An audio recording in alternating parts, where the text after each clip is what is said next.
Introduction to Evaluation. At the OSCE Evaluation Station, you will be given a specific evaluation scenario, which will provide an overview of the patient's general health and current capabilities. Remember, the timeline of the scenario may have moved on from the earlier stations you addressed, so ensure you understand how much time has passed and take note of any observations that may have changed since your initial assessment, recent symptoms, and whether or not the patient has been to theatre, if appropriate. You are expected to use the Situation, Background, Assessment and Recommendation SBAR tool to make notes about your patient and use this to verbally hand information over to ensure whoever is next taking care of the patient has a full and accurate understanding of the person's history and healthcare needs. SBAR helps to provide a structure for an interaction that helps both the giver of the information and the receiver of it. It also ensures the giver of the information has formulated their thinking before trying to communicate it to someone else. Your SBAR could be for numerous different purposes, such as inpatient or outpatient settings, urgent or non-urgent communications, conversations between clinicians, change of shift report, communication between different disciplines, for example, care home to emergency department, escalating a concern, when patients move between NHS services or from social care to NHS services, for example, care homes and into or out of hospital. You will have time to make notes on the SBAR form, which will not be assessed, and up to 5 minutes to complete the verbal handover to the examiner. It will be today that you are providing your SBAR update. An example scenario could look something like this.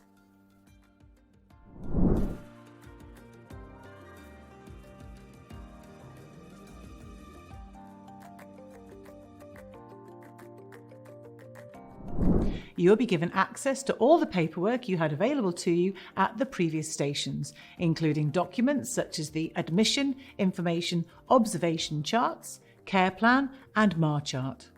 Although you will be given a different coloured pen to use because you are not allowed to make any corrections to notes you made at previous stations. You should avoid any abbreviations and speak in full sentences. Let's look at what information is included at each stage of the SBAR tool. The form may look something like this.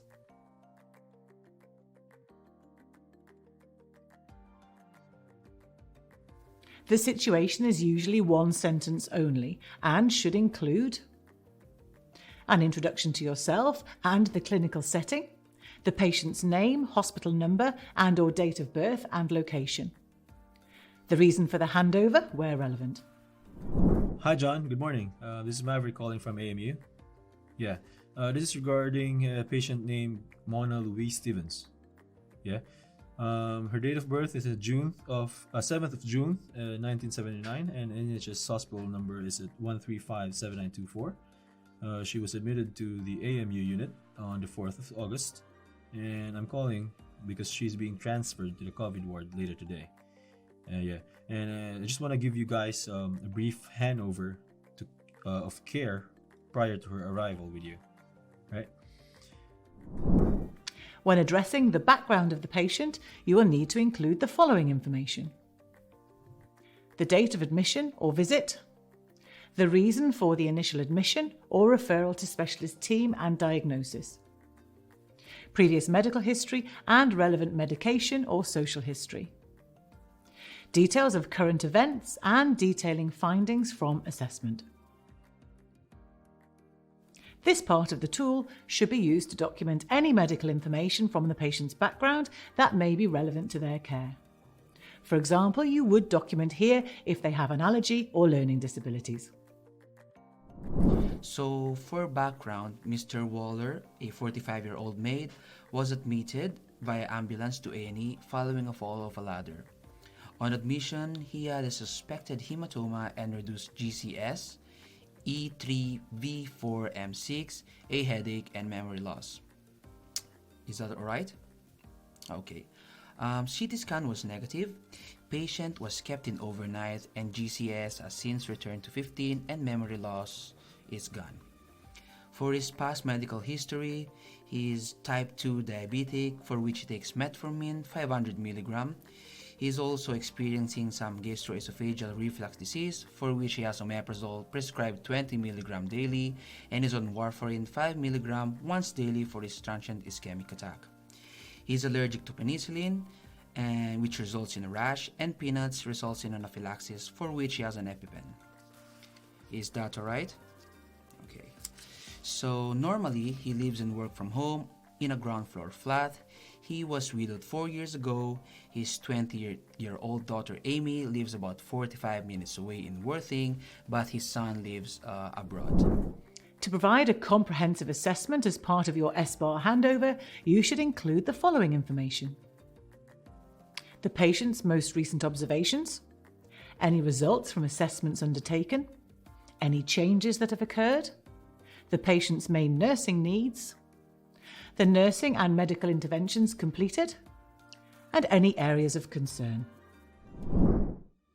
So regarding her assessment, her airway is patent and her chest is clear. She has respiratory rate of 20 and her oxygen saturation is 98% on air. She has regular heart rate, which is strong, and she has 90 beats per minute. Her blood pressure as well is 138/83, and her capillary refill is normal, which is less than 2 seconds. So on AVPU, she has alert, and her blood glucose is 7. So her temperature was like 38.1, and there were no signs of any rashes or bumps. She has urine sample sent for culture and sensitivities, and she has nitrofurantoin comments for this one. So regarding the PHQ-9 score, she has 15 and was recorded followed by the assessment, which suggests that she has moderately severe depression. This was discussed with Mrs. Pullman, who has agreed to have a psychotherapy referral. But in the meantime, I have also encouraged her to continue taking her sertraline and suggested more physical activity as well. And we have discussed the impact of her alcohol consumption, and she has agreed to discuss this further with the alcohol liaison team, which was referred to her as well. Your clinical recommendation for what should happen next is the final step of the SBAR tool and concludes your handover. It should state what is required of the person taking the handover, propose a realistic plan of action. Remember, it is essential that you gain consent for a referral. So if you forget to ask for consent when speaking with the patient, you may want to add the referral to your recommendations part of SBAR. You may also want to include information what to do if the patient has further episodes, for example, who to call, and any relevant patient education, for example, how to manage low blood sugar. Any recommendations you provide should be appropriate and safe. And regarding the recommendation, I think Christine could benefit from a follow-up appointment with you in a couple of weeks for an assessment to see if there has any change in her PHQ-9 score, and if she feels her sertraline is helping after it has had a bit longer to take effect. I also think she may benefit from some additional patient education on the positive impact of physical activity on mental health. And I think that's it. Do you have any questions regarding Christine?